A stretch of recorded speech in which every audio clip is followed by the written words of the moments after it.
Welcome to Corrective Consciousness, episode 194, the podcast where we explore the inanity of pop culture. I'm your host, vysethebold, and this is Lotus Prince.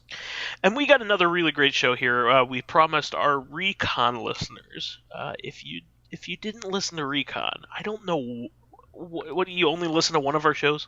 Yeah, you don't have the promise, then you don't know what we said. Yeah, exactly.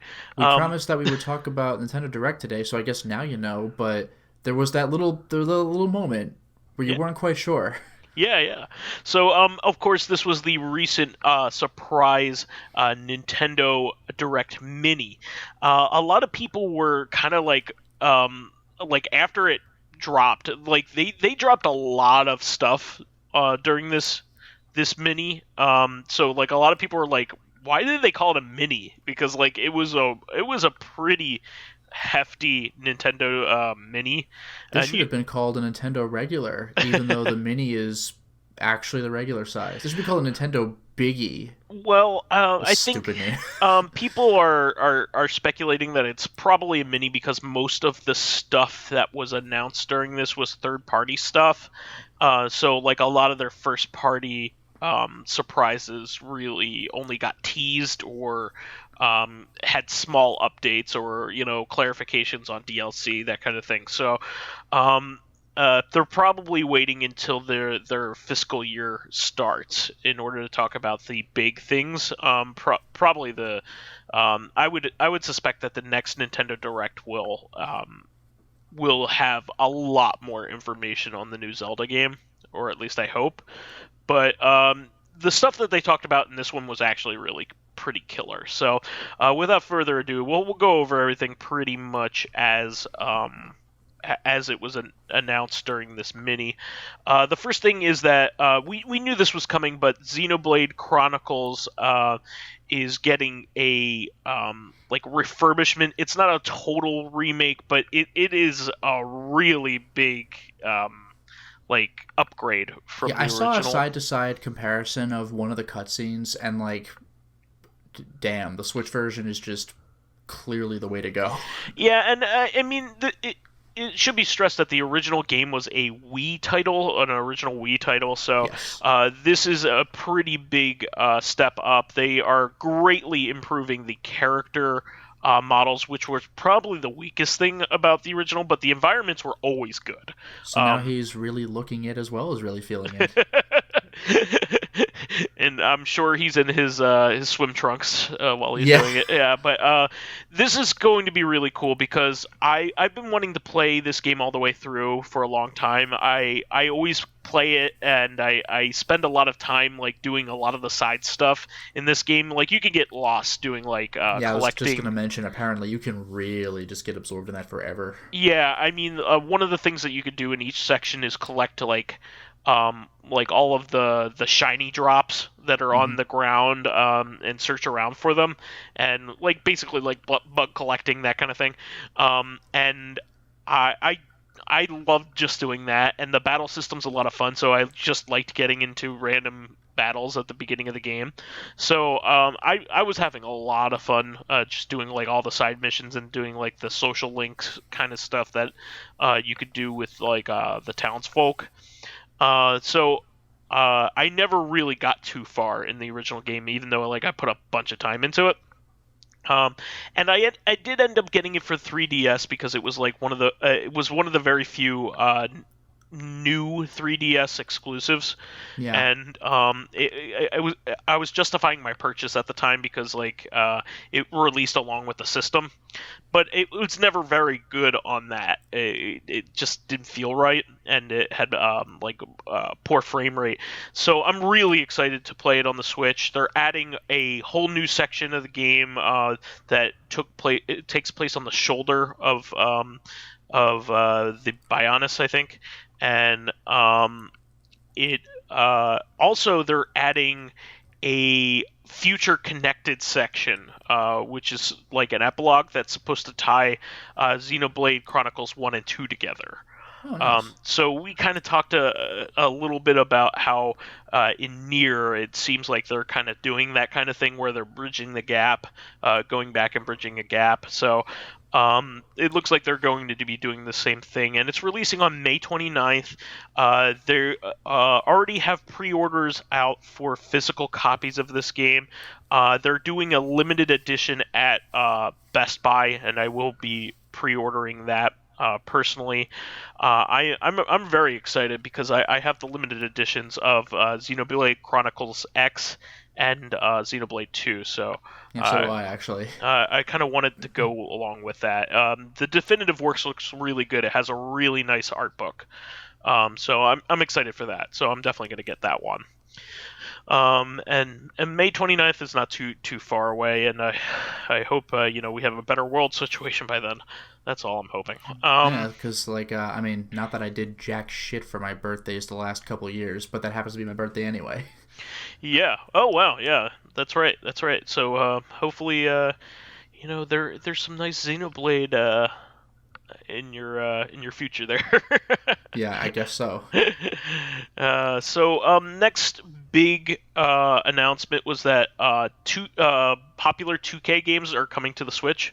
So Borderlands, I need to look up which Borderlands are coming to the Switch. I forget which ones. It's like Borderlands Legendary Collection, which Borderlands games are good to have on the go just because they're dungeon crawlers and loot games. So like, why wouldn't you want to have it, in a situation where you can play it whenever you want, I need to get past their stupid age gate.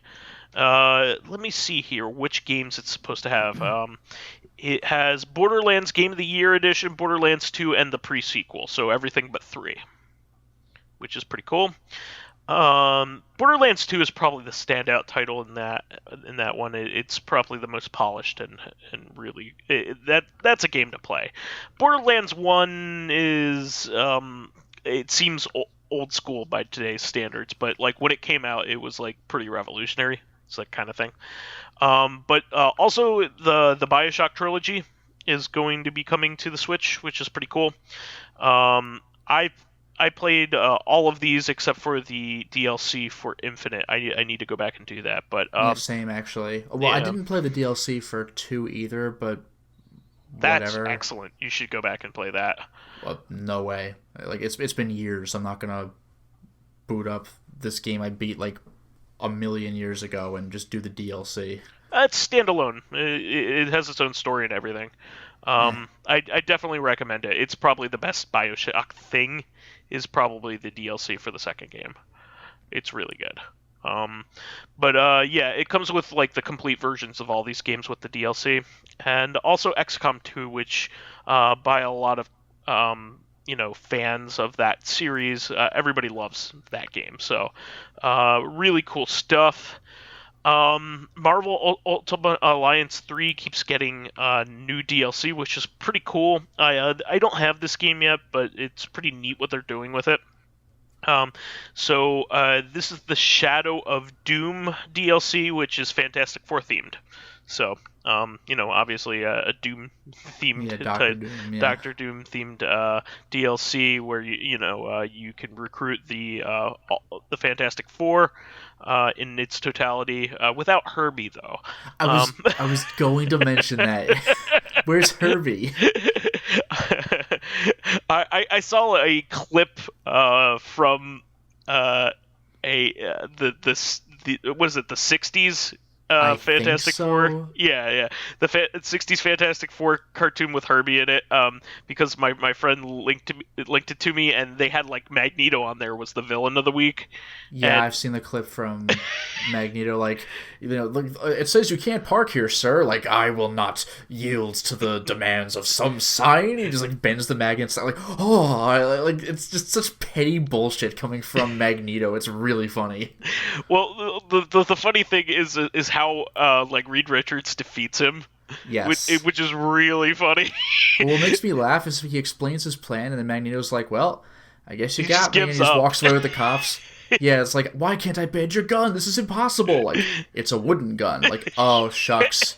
I mean, that's clever, but, like, they can't stop Magneto, but I guess he already said defeat, so no backsies, so he loses. He has a gun pointed at him, he automatically just gives up. Yeah, Magneto. I will bend your pathetic weapon. What?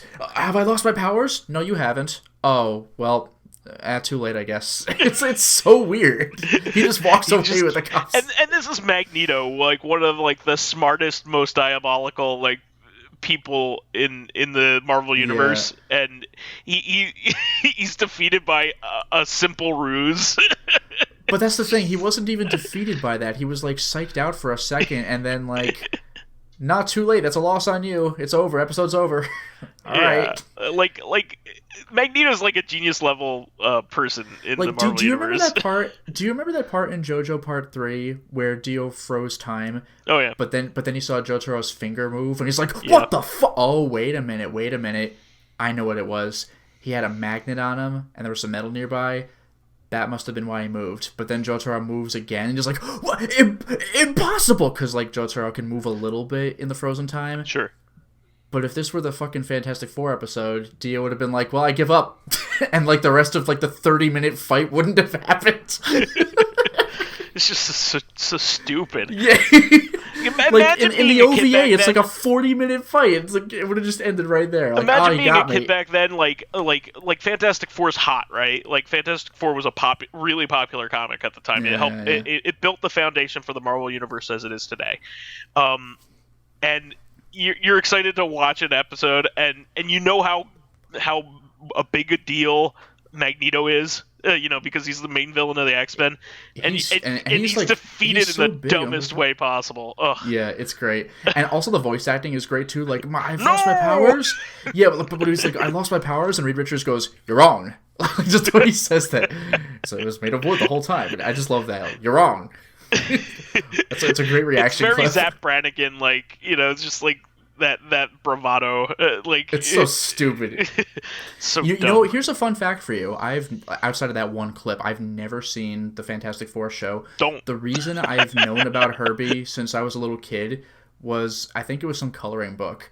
It was like the Fantastic Four, like the Reed Richards, like the Invisible Girl, the Thing, and like Herbie the Robot. Like I don't even know when I learned about the Human Torch. Well, I knew about it because, like, I used to read, like, Wizard magazine, like the comic book price guide back in the day. Yeah, I have one of those, like, from '96 or something, because it has Spider-Man on the cover. They used to make fun of Herbie, like, mercilessly. That's great. Yeah, all the time. And, because, like, the Fantastic Four cartoon is before our time, yes. by a long shot. And, like we had the Human Torch in our Fantastic Four cartoon. Yes. Thank you very much. Yeah, I was like, Herbie. But yeah, come on. Moving on. So anyway, Nintendo Direct. This is. I should say that this is also pretty cool because the Marvel has pretty much ignored the Fantastic Four since every single movie they've ever been in has tanked. Well, also because they haven't been made by Marvel Studios. They've been made by WB, Sony Sony? Fox. They were Fox. It was Fox. Okay. So now Disney owns them again. They can bring them back. was WB, right? What's up? Yeah, it was Spider-Man that was WB. No, Spider-Man is Sony and still God is. Damn it! All right. Every Spider-Man movie is now. Oh, duh! It's on the PS4. What am I thinking? Every Spider-Man movie is now cooperatively done between Disney and Sony. Yeah. On both ends. So Sony needs their permission to do like their Miles Morales series. Sure. And they need Sony's permission to do the Tom Holland series. So yeah. So anyway, the next one is Shinsekai Into the Depths, which looks like a pretty fun like Aquanaut kind of Metroidvania. Like Aquanaut, like the Lego set, yes. From like the 90s. Wow, it's amazing. Yeah. Actually, that's kind of where I pulled that from because I was a big fan of the Aquanauts when I was a kid. Yeah. That was one of my favorite sets. Yeah. So looks like your character is it's some kind of post-apocalyptic setting, and it's taking place on the bottom of the ocean. It looks to be kind of like a Metroidvania kind of exploration based game. Looks pretty cool. Unreleased, unannounced until now, so that's pretty cool. They also announced a new free DLC for Animal Crossing. It's the Deserted Island Life. Stuff is being added to Animal Crossing. Obviously, Animal Crossing is a huge deal right now. We didn't really go much over the launch of it because I know how huge it is, so it's not really much news to people. It's the same thing with Doom Eternal. Like, these were like the two biggest games this year. But people are loving this, and it's anytime they add a new feature to this game, it's a big deal because all kinds of people play Animal Crossing. Like, people buy Switches just to play Animal Crossing. It's a big crossover title with people that normally don't play video games. So it's a big deal to have like extra features and stuff. Of course, this is not really either of our jams, so we're kind of out of our depth. I wish we had Old Man Stompy around because he would go over how much what this means and how good the game is, but. And until we have him back one of these days, I don't really have many of the details. But this is pretty cool. There is a new game called No Hiring, No Experience Necessary, which looks to be kind of like a now hiring. What did I say? No hiring. No hiring. Yeah. No wonder no experience is necessary. We're not taking you anyway. Now hiring. So. This looks like a kind of to be. You remember that game like 5 Minutes to Kill Yourself, like on AdultSwim.com? It was like a pretty big phenomenon. Nope. Oh well, it basically was this game where you could find different ways to kill yourself because you were bored at work. So like right. like you could staple your hand and like you lost health that way, that kind of thing. It was like where you found creative ways in order to die in it. Well, it kind of has like a perspective that's kind of like that. It has like an isometric perspective that's kind of like that, and looks like you're performing various jobs and calamity ensues, and it has like stick figure kind of characters. It looks pretty fun. Definitely not something I'm going to be playing, but it looks pretty fun though. Also, Atlas finally has a game out on the Switch with Catherine Full Body Edition. So I have not played either Catherine version, but it's a classic, and I hopefully this means that Atlas will be porting other things to the Switch eventually. Maybe some Persona games. We can only hope, right? Moving on from that, Ring Fit Adventure is getting some free new options, which is pretty cool. The big thing I'll say for last, but they are adding the option to have a female voice and character to be the ring, which is pretty cool. They are also adding like a jog in place mode, if that is what you want to do, just to get your heart rate up and get some cardio in. And they're also adding a rhythm game to it, which is pretty neat. I actually really like that. That is so you basically push in and flex out to do the rhythm games, and it has like that song from Mario Odyssey in it, the 1-Up Superstar song that was really catchy. They have that song in there, so they have potential Nintendo classics in that. So that's pretty cool. Next up is I don't really know this series, but apparently King's Bounty 2 is coming to Switch. I think it's a medieval strategy game that I don't know much about. Moving on from that, there will be a new character in Smash based off of the, ARMS, which I thought was pretty cool. Yeah, that's kind of amusing. I always kind of hoped they would include an ARMS character outside of ARMS, but yeah, I really this game did a lot better than expected. So they haven't revealed who exactly is going to be the character, but I Well, have because they tend to do the main character, I would guess Springman. it's probably going to be either Springman or I forget the name of the African American character, but she was really Oh, popular as well. Twintel? Yeah, Twintel. Yeah, She she was was very freaking popular. great, but like probably Springman because you gotta have the main character Yeah, unless there's she's also like a Ribbon skin or Girl. something. Maybe they'll have all the ARMS characters as skins. Who knows? Yeah, I was actually going to say that. Maybe the reason why they haven't revealed who it is It's because all of it's all them. of them because they can all potentially fight the same way, right? Yeah. So Although except Twintel uses her hair instead of her arms, but in yeah, theory is the same. yeah, exactly. So maybe you have something there. I was actually guessing the same thing. So that would be really cool. It would be like, oh, so the new character is all of them, which is pretty cool. Would be pretty cool. So And I like their super move is turning into the boss who has like 4 arms, like the Goro oh guy, or yeah, 6 arms, however many he had, I forgot. yeah. You could play as him later on as well. Yeah, but like there's no way he would be a skin. No, My guess would be that would be the final smash. yeah, that game was really fun. I definitely recommend if you haven't played it. They um people that subscribe to Switch Online service can download the whole game for free right now. For limited time only kind of thing, but you can play the whole game if you so wish. And I really loved ARMS. I thought it was a lot of fun. So getting some ARMS love, that's pretty cool.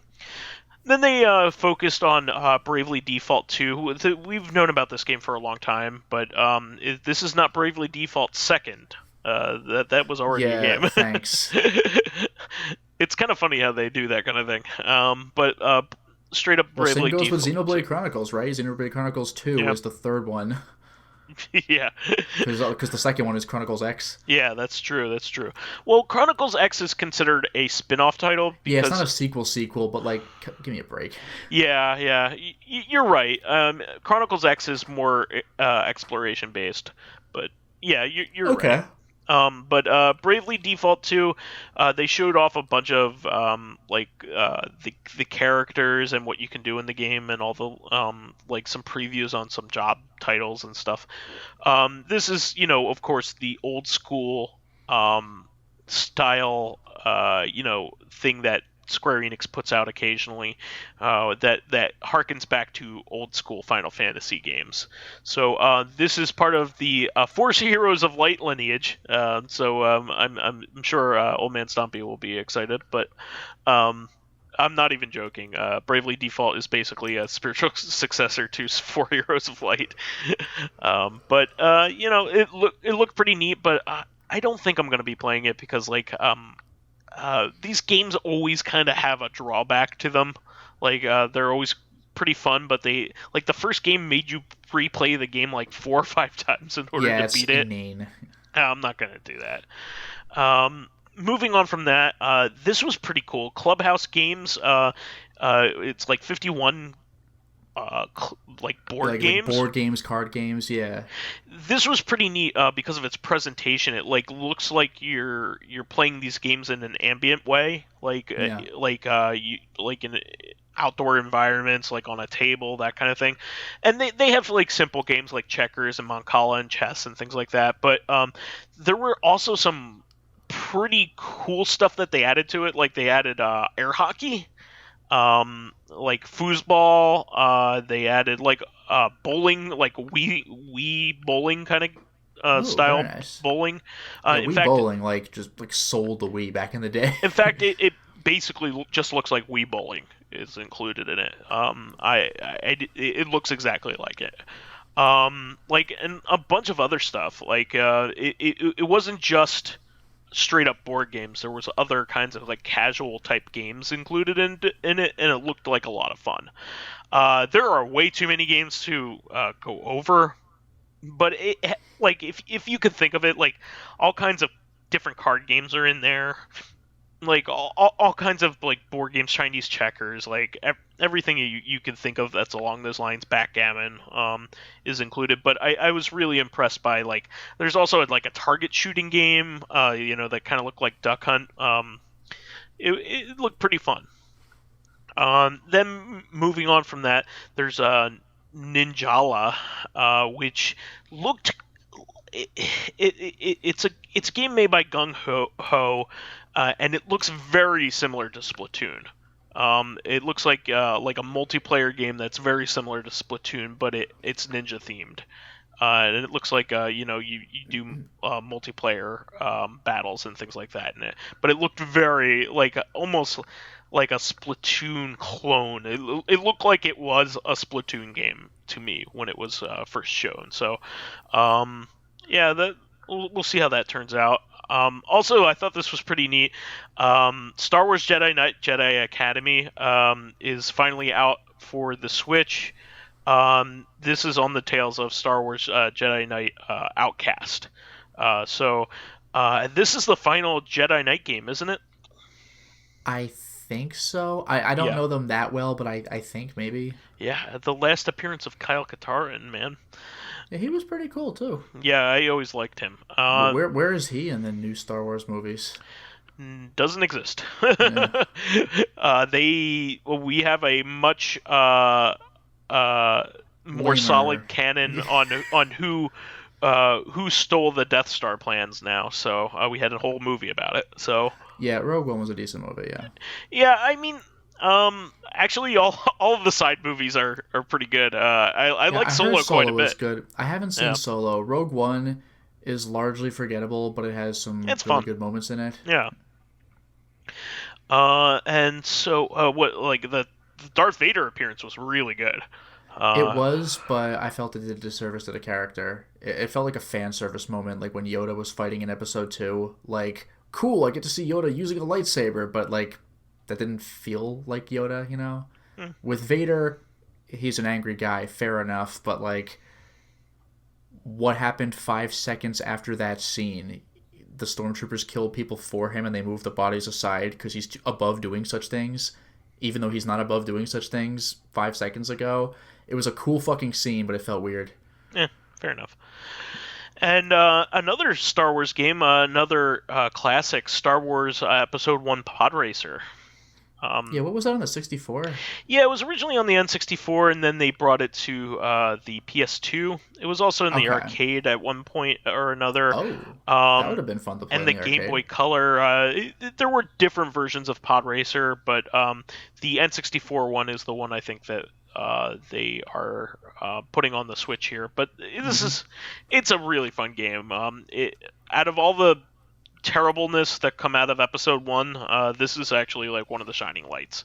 It's a really well made and fun game, especially back then. If you had two N64 controllers, you could control the engines independently with two of the analog sticks.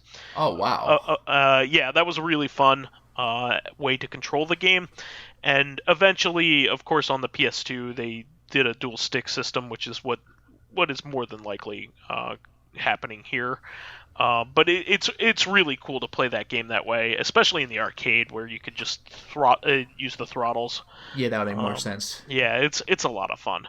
I definitely recommend that game when it comes out because that's a fun one. And also, they did a stealth drop of Panzer Dragoon remaster on Switch, which I am very happy with. Apparently, some of the misgivings of people about this remastering are kind of washed away because people are really liking it, what they did here, and it certainly is a step up from the Saturn original. I mean, you don't really have to guess that, but they did a really good job with the art apparently, and the cutscenes and everything. So I'm really excited about this. And then they also Limited Run also opened up pre-orders for the physical edition of this. Yeah, and just like Streets of Rage 4, they have a limited physical edition, which is the retro case, so you could get it in like the Saturn box. Yeah, they've only ever done that with one game so far, and that was the Battle Gorega, which was a Saturn game. Oh, I forgot Um, about that. Yeah. I so mean, I'm not paying an extra $20 for a fucking plastic case, but it's a cool look anyway. I'm definitely doing it because this is just kind of my jam. Panzer Dragoon is a big series for me. I own um, all of them physically to begin with. So I own the first game, second game, Saga, and Orda. Yeah, I just have Orda physically. Yeah, so this is a big deal. Um, and I'm really excited for this. It's great, and I will remind people that the scope of this project always included a remake of the second game, Spy, which is considered to be by some people there's kind of a debate of which of the rail shooter type games is best, Zwei or Orta. But either way, one of the best games of the series. And by the way, in my opinion, this is the real news because Panzer Dragoon was released on Saturn and also PC. Yeah. Believe it or not, there was a Sega PC disc for it, which is crazy. You need like a specific graphics card to play it, but it looked gorgeous. But Zwei was Saturn only, and we've had this talk before when we talked about the Sega Saturn optical disc emulator, the Sure. ODE. But Saturn in particular, it's important to have stuff like that because Sega like lost the data to a lot of its Saturn games, Sure. which is why you don't see them on sale on online stores unless they already had ports. Like Fighting Vipers, for example, you can buy that because it was also in arcades. But if you go to like Steam and you want to buy Sonic 3D Blast, you're getting the Genesis version, not the Saturn version. Yeah. And this is a big deal because that basically means that unless you own a physical copy of Zwei and Saga, those things are just wiped off the face of the earth because they're never porting them unless they get lucky. Thankfully, Mm-hmm. Orda is actually a currently playable and purchasable title right now, and yeah, Order's a different story. It's an Xbox game. Yeah. But like where I was going with this though is that like they I didn't expect a port of the original game, and I certainly don't expect ports of Zwei and Saga, but they took an alternate route. What if they didn't port them? What if they remastered them? What if they Kingdom Hearts 1.5 HD'd them? Yeah. That where they make an identical game, but it's not actually a port because they don't have the old data. They have to build it from the ground up. So if they do that with Zwei, which they're apparently going to do, that implies they could theoretically do that with Saga as well, which would be great because that's an incredibly rare, like $400 game now on a system that people don't have anymore. So seeing these games come back in a new way would be unbelievable. Absolutely, and like if you I think they took a lot of cues from the art, which was a lot of the concept art was done by a French comic book artist named Mobius, who made a lot of like fantastical kind of steampunky kind of art to begin with, and in fact, I believe the covers of the Japanese covers of Panzer Dragoon and Zwei both have Mobius art, like actual Mobius art. Oh. But yeah, what's really cool about this also is like Orta was at the time, it was on the original Xbox, and the world could be fully realized. It wasn't simple polygons. Like the art direction could shine through with the amount of things that they could fit on screen and things like that. So Orta always looked a lot better than Panzer Dragoon 1 and Zwei always did. So these remasterings are kind of bringing those games in line with Orta, which is really great. It's the environments that they created for these games are so great and fantastical and awesome. Very very Nausicaa kind of inspired as well. So if you're a fan of like Nausicaa, Valley of the Wind, definitely this is a cool thing. I am so on the moon right now with Sega love that's been coming out recently, like with the Streets of Rage 4 going to be coming out pretty soon as well. I just can't wait for this stuff. So then they kind of did a dump of like lesser kind of things that are going on, but they basically wanted to go over the fact that Trials of Mana is still coming, which is the remake of Seiken Densetsu 3. This looks like to be a fully fledged, like, real deal remake. Like the Secret of Mana remake, as well as the Ventures of Mana remake, were kind of bare bones, and a lot of people didn't like them as much as the originals. This looks like to be like way more upscale, like in terms of budget and things like that, than the last two. So this looks to be really cool. I'm really looking forward to seeing what this does. I've never been the biggest Mana fan. I have always kind of found that Secret of Mana didn't live up to a lot of the hype of people that love it. But I'm sure, and you feel that way too, don't you? Well, yeah, like you, and another friend of ours from college played it on a Super Nintendo with like 3 players. You had like the team player, whatever it was called. Sure. And none of us derived almost any enjoyment from it. Maybe it's because when you got a menu, you freeze the game for everybody else. Maybe we should have stuck with single player or something. Yeah. But I could not stand playing it. Everybody loves that game, but I could not stand it. Yeah, I think it's one of those. Actually, it's more fun single player because like you're selecting the things to do for your party instead of like your magic user constantly interrupting the action of like the person who's swinging the sword. Yeah, ironically, the most creative way to play is probably the worst. Yeah, exactly. So I've gone back and I played it a little bit. Like I keep going back to it to give it another chance, and each time I'm like, I can kind of see it.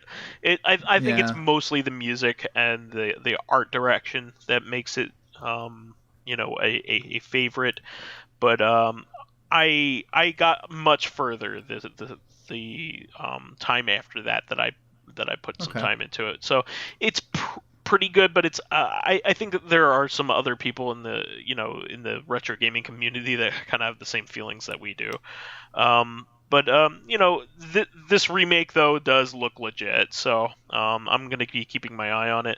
Then there was a rhythm game with some they showed some rhythm game with licensed tracks that I saw called Fuser. It didn't really show much on it. But I thought this was interesting. I didn't see anything on this game, but a new Elder Scrolls game exclusively for the Switch, it looks like, called Elder Scrolls Blades. This is not new. The reason you haven't seen anything on it is because it's existed. It was maybe a couple of years ago. Bethesda announced, like, we're going to make an Elder Scrolls 6. Here's a title that says Elder Scrolls 6. See you in 10 years, and it'll be a buggy piece of shit until the fans fix it. But what they announced in the meantime was Elder Scrolls Blades, which was a smartphone game. I guess that means it's being ported to a system with longevity. So if you didn't want to play it on Android or Apple or whatever the hell, like, now it's on a console, I guess. Okay. I'm pretty sure I'm right about that. I think that's what Elder Scrolls Blades is. I'll look it up to make sure, but I'm reasonably sure that that's what it is. Yeah, it looked like it was a pretty action-based, first-person kind of fare. I'm not entirely sure if... Yeah, get it on Google Play, get it on the App Store, coming soon to the Switch. Yeah, it was the smartphone game. So It was basically like a better version of that embarrassing Blizzard Diablo announcement. It wasn't, sorry, it's a phone game. It was, here's a phone game to tide you over. Gotcha. Well, it's cool if you're a big Elder Scrolls fan, I'm sure. Oh, sure. I mean, a true Elder Scrolls fan would play the Engage game as well, but we'll get there. Jesus. Nobody's doing that. You can actually, on the Bethesda launcher, for the PC, you can buy like the original 2 Elder Scrolls games, which I thought was pretty interesting. That's not too surprising. Yeah. I mean, this was several, it's more than several now, but a bunch of years back in GameStop, they had that Elder Scrolls PC collection, which had like Daggerfall Yeah, and yeah. the really And old school Arena, stuff. right? Arena's the other one. I think so. Yeah, like up to Skyrim, it was like 5 games, so you could go super old school with it. I don't recommend playing anything before Morrowind, to be honest. And I know I wouldn't want to play those games, but like honestly, the funny thing is I don't even care about the Elder Scrolls games, but yeah, I me gotta either. admit I was sucked in by the idea of maps, because maps for like old school Western RPGs, like those are just intriguing to me. Honestly, playing anything before Skyrim would probably be tough for me right now. Yeah, a lot of Yeah. people say Oblivion, or I forget what was the fourth one. Was it Oblivion or Morrowind? A fourth one is Oblivion, yes. Maybe I'm thinking Oblivion. That yeah, a lot of people say Oblivion Tough to is go still back to. like one of the ones way up there, but like yeah, at this point, if you play for the first time, you'd be like, Yeah, yeah. And going back to Morrowind, there's just been so many quality of life improvements in the newer games, like fast travel and things like that. yeah. Like apparently the writing and the stuff you could do in that game is the best, like for hardcore fans. But I just play Skyrim if you haven't played it yet. Moving on, a Warhammer 40k game, Mechanicus. I'm sure Dracologist is pretty happy about that. Yeah. It looks to be a strategy title. I don't know much about these, but it looked pretty cool. Then another game called Vigor. I don't really know much about it, but this was a pretty cool announcement. Burnout Paradise remastered. Burnout Paradise is a great game, and it has a ton of stuff to do. So that would be a great title to have on the go. Well, not only that, but like I might be wrong about which system was which for this one, but like didn't it come to a point where like the DLC was no longer purchasable or something like Yes. that? So like if they're going to bring it to a new system right now, I'm assuming that'll come back. Well, I think that was for the original Burnout Paradise. I think the remastered has been fully available for quite some time okay. now. All right. Remastered only came out on other platforms like last year or two. Okay. So, yeah, I don't think that included the. Are you talking about like like the Acto 1 kind of stuff that they added? Well, that would be for different Yeah. reasons, but Yeah. I'm thinking the DLC in general. Oh no, that all that stuff is included in the remastered, I think. Okay, fair enough. Except for the license ripoffs, like the Back to the Future car that they had in there.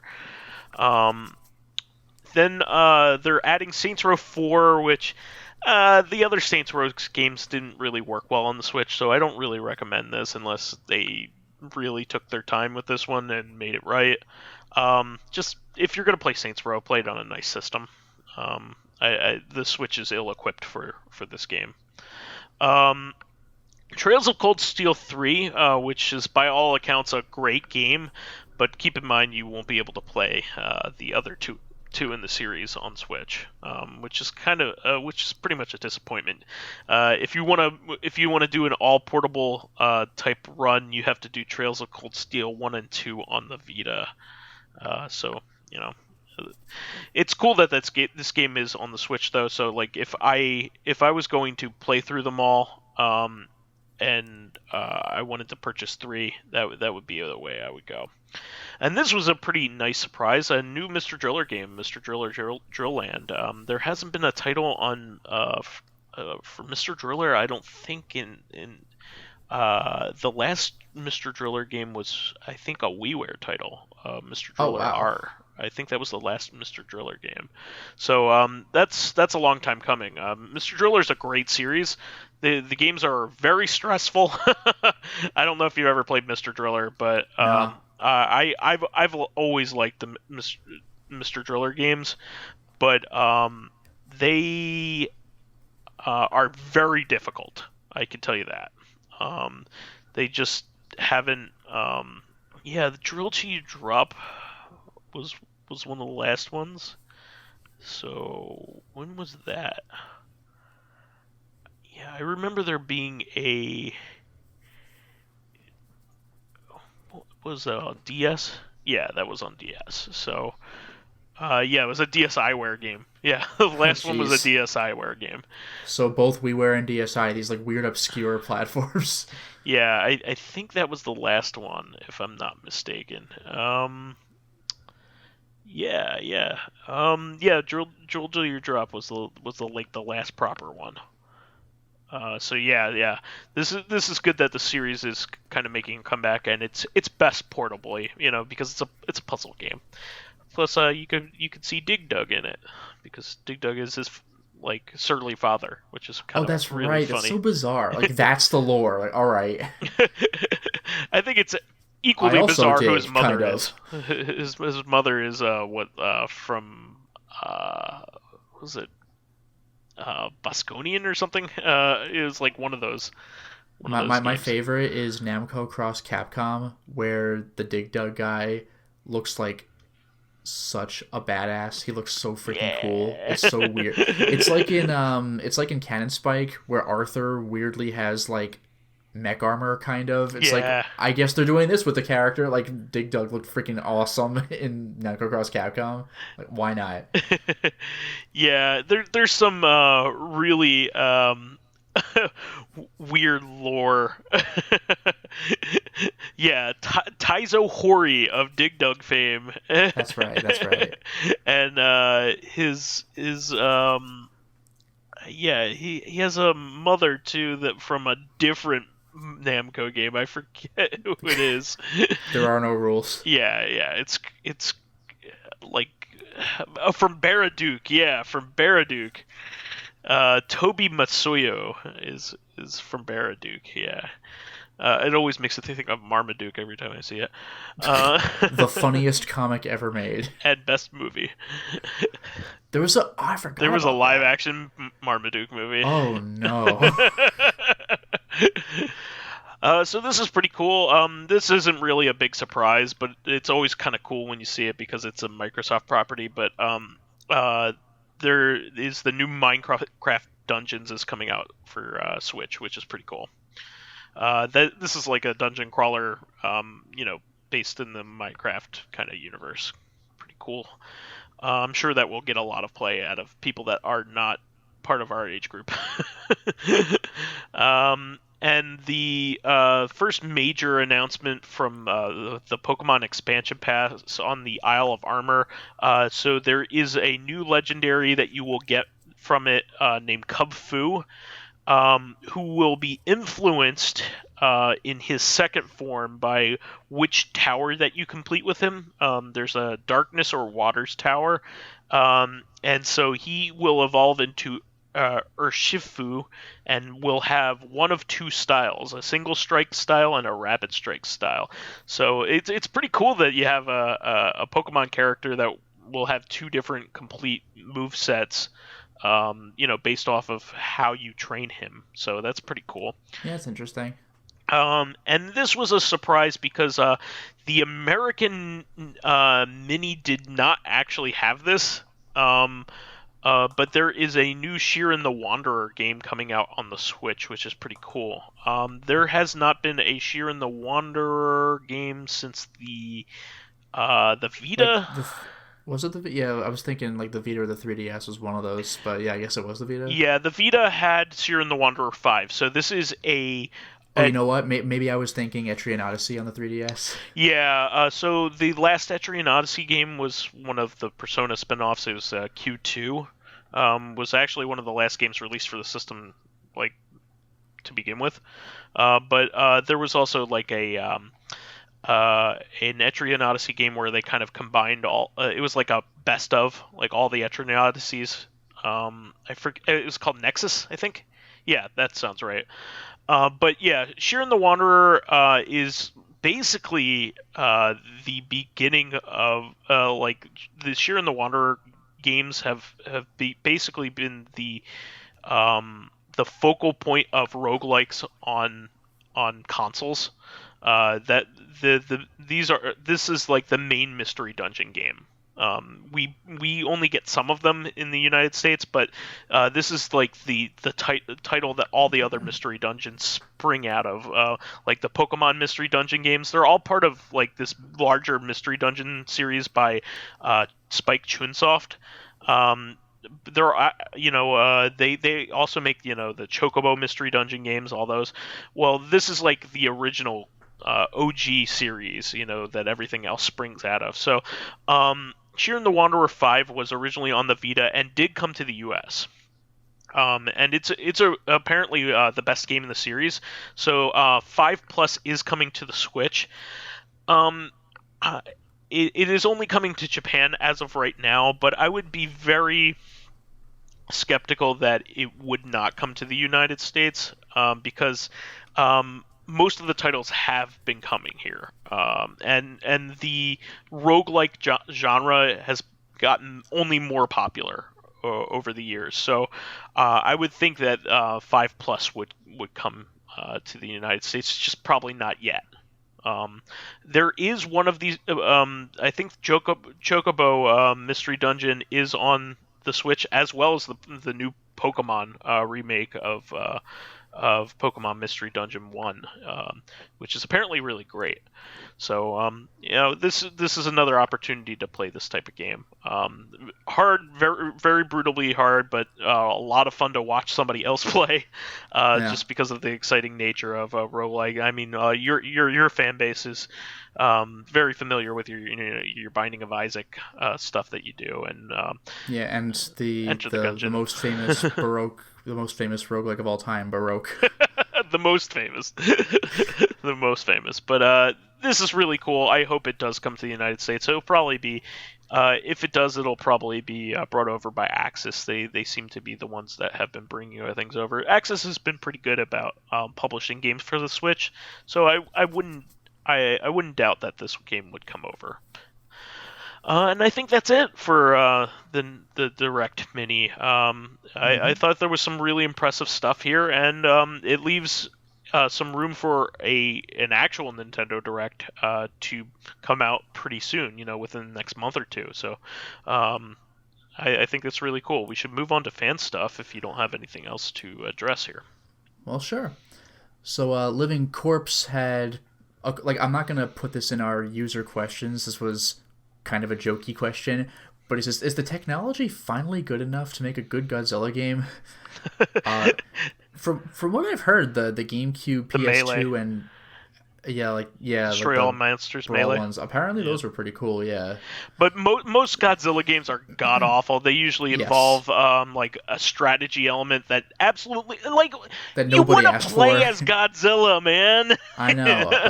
How hard could it possibly be to just want to? And then when you finally get a game where you play as Godzilla himself, it's the PS4 game that nobody liked. Yeah, because it's slow as hell. But anyway. He goes on to say, I find it funny SSD have been in computers for years. Game developers have been asking for them to be put in game systems for years, and only now are we getting them with a new PlayStation and Xbox. For another thought, GameStop's behavior regarding the coronavirus stuff is abhorrent, and I can't even say this is the first time I've heard a business doing something like this. During the 9/11 terrorist attacks, Starbucks tried profiting by trying to sell water to the rescue workers and evacuated victims. Everyone peer pressured them to just give them the water for free. Yeah, it's douchey. Speaking awful. Of which, I actually heard recently, like today or yesterday, at the time of this recording, that not Subway, but one particular Subway restaurant. Oh yeah, I heard about this. Yeah. Someone was he was offering a free surgical mask for people to walk around in if they bought with the purchase of 1 or 2 sandwiches or whatever. So he's basically trying to get you to pay for shit to get a mask. It's don't the advertisement has you and your children yeah, it's fucked up. Yeah, like pulling on your heartstrings for the safety of your children. That's yeah. So that's scummy. Not reflective of Subway the company. It's reflective of this one prick, but it's not a good look, and he got called out for it. Anyway. School filmers, before I get to school filmers, just because it's also a GameStop thing, Sabrina Hengel said, yeah, that's the problem with GameStop. The employees, at least the ones I get to know, are awesome. But what's going in there is bullshit. Always been the case, yeah. Yeah, I've never had a problem with a GameStop employee. They've all been super cool, but the company sucks. Oh yeah, this goes way back. I mean, I worked there back in my high school days, throughout a lot of my college, and I have good friends that I've met there and still know. That was never an issue. It's the people that work there, that work for them, work because of the hobby. They love the hobby, and the company takes advantage of that. It's really a shame. So School Filmer, this kind of goes with the virus thing anyway, says, and there go the disposable rubber gloves. Yep. I prefer using those to ink outlines on my drawings, and apparently some magazines and newspapers over here regarding the virus itself spell the virus with a K instead of a hard C. That kind of throws me off. I mean, I guess it sounds the same. This is just my opinion, but it sounds very country bumpkinish with a K, and much more menacing with a hard C. Well, also, I don't know where the name Corona comes from, but, like, I heard about this regarding the Corona beer, why it has, like, a king's crown as its logo. Corona is Spanish for crown. So, like, I don't know if the coronavirus is named after that, but if it is, then it should be a hard C, shouldn't it? I don't know if that's actually the case, though, for the virus. General Ledger maybe says... Shang Tsung put out that version of it, so it has a K. Yeah, maybe Tobias and Boone. What was it? Like John Tobias Boone. And Ed Boone Yeah. put that out. So General Ledger says, in keeping with his character's joke, my guess would be that they make it... This is regarding the Waluigi question. In keeping with his character's joke, my guess would be they try to make a game with Waluigi in the title, but he's not playable, and it's about the Mario Brothers running damage control over his antics, or overcoming his attempts at cheating. That's mean. that would make sense, actually, because, like, the big Wario game was, Mario Land 2. Wario didn't get his own games until later. Yeah. And they're really good. I love those games. He is playable, but blatantly underpowered. Something like a Super Mario Bros. 1 style game, but even with the Mushroom Waluigi's too light to crush a Goomba and too weak to smash the bricks. That one... That sounds funny, but I'm going to disagree because, and this is, like, weird, pointless, deep lore to bring up, but, like, how his first appearance was in, like, a sports game, and he's only ever really been in sports games since, and, like, Mario Party games. There was one Mario Party game, it was one of the GameCube ones, like 4 or something, where Bowser's going to do his big, like, you got to fight Bowser at the end of the game, and Waluigi shows up and just beats his ass.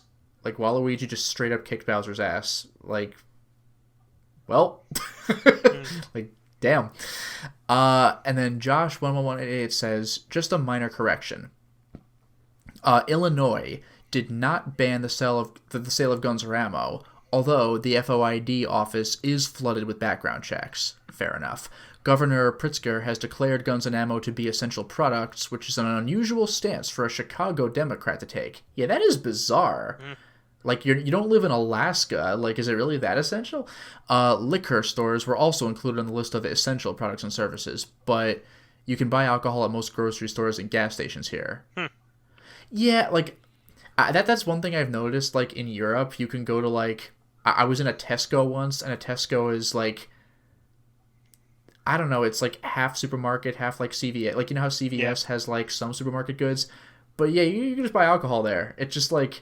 It was a bit of a culture shock thing. It's like what they were saying in Pulp Fiction. You go to the movie theater and you just buy a glass of beer. It's like, what? So it just came off a little weird to me. Yeah, in Pennsylvania, a lot of supermarkets have. New Jersey is like the most prudish, I guess. That's what I'm. That's probably my thing. I'm used to living in New Jersey almost my whole life. All alcoholic stuff is sectioned away into liquor stores, but in Pennsylvania we have the weirdest liquor laws of probably any state. So beer and wine can be sold in a grocery store as long as they have the proper licensing for it. Okay. But only in small quantities. Well, even so, though, like, grocery stores, of course, are essential, so alcohol is accessible for that reason alone. Yeah, but hear this. It's only accessible in small quantities. You can only get, like, up to a certain amount of ounces, like the equivalent of 2 6-packs.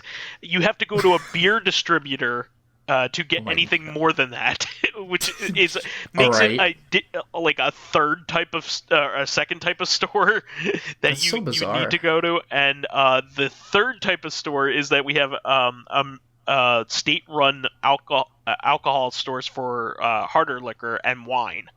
That's like more annoying than New Jersey's. Yeah, because you need to know where to laws. Go for what purpose. Yeah, with New Jersey, it's like, I can't do it in the grocery store, but Pennsylvania is like more annoying even though you can do it in the grocery store. It's so stupid. It's so stupid. That's when you gotta go with like 3 friends and you each buy 2 6-packs and do that like college kid trying to sneak it by kind of bullshit. The law is even flexible enough where it's like at a single session, so you can technically leave the store and come back. Yeah, go to your car, come back. Yeah. It's so stupid. That's probably one of those things where if somebody really wanted to call you on it, they would, but nobody would because you're just buying their shit. Like, they're just whatever, like, I don't care. I don't get paid there's, enough for this shit. Yeah. There's nothing legally stopping you from doing that. Yeah, so. like even if a cop is there, it's like I don't know. Yeah, they don't. Like, is it really going to be that much worse if you have 7 cans of beer instead of 6 cans of beer? Well, my fiance was buying stuff at Wegmans, for her parents, during the quarantine, and they wanted some bottles of wine, and that's what they told her to. They literally told her to do that at Wegmans, which is a big company. Yeah, it's just like wink. There's a law about this, but somehow it seems they missed the fact that you can make multiple purchases. Better get on this while you can. Don't. I won't tell anybody if you don't. All right, whatever. Yeah, exactly. Guy who gets made $8 an hour. Like nobody gets paid enough to call you out on this bullshit. Whatever. Just do what you want. Yeah. So anyway, our question, I think this will be a quick one. Vakafan asks, why does every modern game have fishing in it? Japan loves fishing. You know what threw me off? I really didn't expect this. Nier Automata had fishing in it. Yep. I know fishing in it. I know the original Nier did, but like in Nier Automata, you're a fucking robot. I didn't think you'd be fishing. That really threw me off. Ever since Sonic Adventure, every game has required it. Yeah, ever since everyone's favorite part of Sonic Adventure. It's funny because I've seen speedrunners do it. They know like the way to do it, but most people, those were infuriating missions. I guess he's really referring to like it being in Yakuza and stuff like that. Like there's fishing mini games in Yakuza, right? Oh no, that's right. I forgot. They weren't in the recent ones, but they were in like maybe like 3 because you live in Okinawa, and I think they carried that into 4. I don't remember if they did for 5, but it was not in 6. Although in 6 there's an on a rails shooter where you're effectively underwater like spearfishing, so I guess it's kind of there. It's just a straight up on a rail shooter that's kind of fishing. I prefer Finny the Fish, the only game to take the proper stance on fishing games where you're actually the fish. And you're collecting lures. Actually, now that I think about it, even before Sonic Adventure, there was Ocarina of Time. Yep. Most Zelda games have a fishing mini game ever since I forgot if Majora's Link's Mask Awakening. Did Majora's Mask have it? But Twilight Princess certainly did. I think you could fish as a Zora. I think. Could you? Yeah. With a fishing rod? I forget. I don't remember. I don't think so. Although the fishing guy was in that game, I think. But then again, everybody was in that game, but they're just a different role. I forgot how it worked for that one. Maybe you could fish? There's fishing in Twilight Princess. There's fishing in... Yes. The first one to have it was actually Link's Awakening. Yeah, Link's Awakening said. You know what's kind of funny, by the way, is in Twilight Princess, in the Water Temple... It's not called the Water Temple, but who cares? There are those little... If you go underwater, there are those little skeleton piranha things that attack you. Yeah, you could get those, right? Yeah, if you go fishing in the dungeon, you can catch them, but the game tells you outright that's not going to get added to your fish database. It's basically an Easter egg. Like, you thought to do this. It's kind of funny. Yeah, I think it's just one of those things that's just kind of like... in Japanese culture, they're really into collecting things, and like fishing kind of goes along with that. It's also like the only hunting they can really do, most people can do, because first of all, they eat a lot of fish, and second they're an island nation. Yeah. Second of all, they don't have firearms very easily available. So that's true. Which, interestingly enough, in Yakuza 5, there is a whole side story that you can skip that involves you going hunting in the snowy woods with like a gun. Yeah, but that's far from what. Yeah, it's a special case, but it's just like, now that I think about it, in Japan you can actually go to like a center where they have like a man-made lake and fish inside. Like it's a thing. Like so Ocarina of Time. It's like a recreational thing, like going bowling or something. Like you can go and fish. Can you find the sinking lure? Oh, here's a question. Did you ever in Ocarina of Time? Did you ever cast the line at the guy behind the counter? No, I didn't remember that. No. You can remove his hat, and he is bald, and he gets mad at you and charges you, like, I think 50 rupees or something. That's for amazing. Fucking with them. You can actually do that. That blew my... Like, that and the existence of the sinking lore, I would have sworn up and down were internet rumors. I could not believe that they were real. REEL or no, not that one. No, but seriously, like I was flabbergasted. Like, nope, there actually is a completely invisible item, the sinking lure, that you can find. Like that was insane to me. Yeah, there's also a lot of history behind fishing games in Japan. So on the NES, this was not as popular here, but on the Famicom, the big big bass games, like it was like Black Bass and all the ones made by Hot Bee were extremely popular. It's just one of those things. They even have like RPGs based on it, like the River King games. And this doesn't quite count, I don't think. But there's Umihara Kawase, where you're like, well, I guess it's not like a fishing mini game, but like the premise is collecting fish because you're like a sushi chef, I think. Yeah, and I was gonna say I can kind of liken this to beetle collecting. That's a childhood activity that. Which is a thing in Twilight Princess as well. Yeah. So like bugs in general. Yeah, bug collecting is a thing. Did you ever read what that bug girl says when you like give her the bugs? Yeah, she's because her dialogue is wild. It's like, amazing. Oh, I wish I could like rub myself on your little feelers. And you're like, what? Like she's way too into bugs. She is probably the creepiest character in all of Zelda. And it's great. She's great.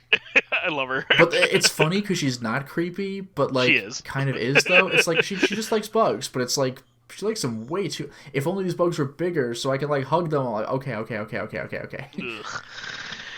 Yeah. So I think that kind of and I'm pretty sure it's easy to program. So it's a good way to, especially with the simpler games, because like in Nier Automata, and this was probably true of the older games as well. Like, I mean, there was no rumble on like the NES. It's probably like a timing thing, like stop it at the right time. But like in Nier Automata, you cast your line, and you wait, and when you feel a rumble on your controller, press X. Like you don't have to do a whole thing like an Ocarina of Time. Press X when rumble. You caught it. Yeah, I should also throw out there that if you are going to play a fishing game, you should play the Sega ones on the Dreamcast. They're excellent. They're fun. Caution Seaman, yes. No, not Seaman. When Leonard Nimoy talks to you. Yeah, okay. Speaking of Leonard, so fucking weird. Speaking of Leonard Nimoy, I didn't realize this, but he was in the Revenge of the Bounty Snatchers remake in the 70s. And I watched that recently. The famous one where the guy like points at you and screams at the end. Yeah, Donald Sutherland one. It's excellent. I haven't watched it all the way through yet. That's the only part of the movie I've seen, but that is a chilling ending. I haven't watched the entire movie yet, but it is excellent. Definitely seek it out. Huh. It has like a really great tone to it. It's just you know what I distinctly remember from the book. I don't know if I read the whole book, but at the beginning, did you ever read the book? No. The beginning's opening is just weird enough to be off-putting, because like this like it starts off with some kid talking to like a doctor or something. He suspects there's something up with his dad because like I guess his dad was taken by a body snatcher. But the way he tries convincing the adult is so weird and off-putting, it's stuck in my head forever. He's like, my dad I don't know if he's normal. The doctor's like, well, what do you mean? It's like, I think he might be a different person. It's like, well, how can that be? And like the kid's like, I don't know how to describe it. There's just one thing though. He had this like mark somewhere on his body. I forgot where. Mm-hmm. And the doctor's like, oh, it wasn't there? And the kid's like, no, it was. And the doctor's like, what? Like that opening was just captivating enough to be like, really interesting to me. That like, actually happens in the movie too. Oh, does it? Yeah, like that's amazing. But different it should not be noteworthy. The mark that he had, he does have, but it's weird enough to be like, then why is it? Huh? And it catches the reader's attention. It's really interesting. Yeah, it's really that happens in the movie, but with a different character saying it. But yeah. Well, I don't remember. I might be wrong about the characters anyway, but like that was how it was really interesting. Yeah, no, I definitely recommend it. And Leonard Nimoy's in it, and he's against type. It's actually pretty cool. Oh, nice. Yeah. So anyway, I think we did a good job here with that question. What do you think here, Lotus? Yeah. Okay. And Nier's like with Nier Automata, the fishing is just a thing you can do for fun if you want to complete the fishing log, I guess. But in the original Nier, there's like side quests associated with it, so there's more reason to go into it. And make sure that you go to the X on the beach and not anywhere else to try to fish. Yeah, right. You'll get in Nier Automata, like if there's water, you can probably fish there. Yep. Okay, well, that is the show for this week. We want to thank all of our fans who contributed questions and comments. A lot of them this week. Thank you very much. Please keep us supplied with awesome topics by submitting questions of your own via the YouTube and SoundCloud pages. While there, please give us thumbs ups, likes, and 5-star ratings on iTunes. Helps promote and spread awareness of the show, and any bit of an encouragement helps keep the show going. You can also catch us on Tuesday for our sister podcast, Reactive Consciousness, the in-depth look at this week in our lives. Finally, you can friend me as vysethebold on pretty much everything. And you can follow me on my YouTube channel, Lotus Prince. You can hit me up on Twitter at Lotus Prince. And finally, if you are interested in seeing my videos early, getting in on exclusive live streams, selecting upcoming games for me to Let's Play, or get involved in conversations with me and other patrons on Discord, then please consider swinging by my Patreon account, which can be found at patreon.com/LotusPrince. Well, have an excellent week and stay safe, everybody, please. Yes, please. Stay inside. I know that some stores, I'm biased in regard to this one. I used to work at Lowe's, the hardware store. It's considered essential because it really does have a lot of cool emergency supplies, but it also has a lot of stuff that's not emergency, like lawn chairs and shit. Don't go there because you can. Go there for essentials and for no other reason. Yeah. And I don't mean Lowe's, I mean anywhere. Exactly. And if you have the option to do a curbside, from what I've heard, a lot of Lowe's in particular is being like swamped because it's like a place you can go in supermarkets. Don't get in large fucking lines. Like if you're gonna get into a line, do the 6 feet apart thing. Don't defeat the purpose of why these places are open. Yeah, it's like when schools closed, a bunch of students were like, "Oh, now I can get together with my friends." Like, no, you idiot. That's why the school's closed down, so you don't. Yeah. No, I've been we've been doing like Skype hangouts with our friends, you know. My mom's been doing that with like Zoom. Yeah. We did the same exact thing last night. You know, it was one of those things, you know, because my fiance's friends hadn't been able to see each other, you know, but it was cool. We had a good time. What it is. Yeah, I've been doing my teaching and tutoring over video conferencing programs as well. Yep. So, stay safe, everybody, because this is going to be a challenging 2 weeks. Yes. Unfortunately. So, probably longer. If you ask me, 2 weeks is extremely optimistic when we are the highest number of coronavirus cases, at least reported. Like, I don't think 2 weeks is enough, but we'll play it by ear, I suppose. Yeah, just stay safe. Yeah. Thank you. All right. We'll catch everybody for another episode of Recon next week. Thank you. Until next time, everyone. Bye-bye.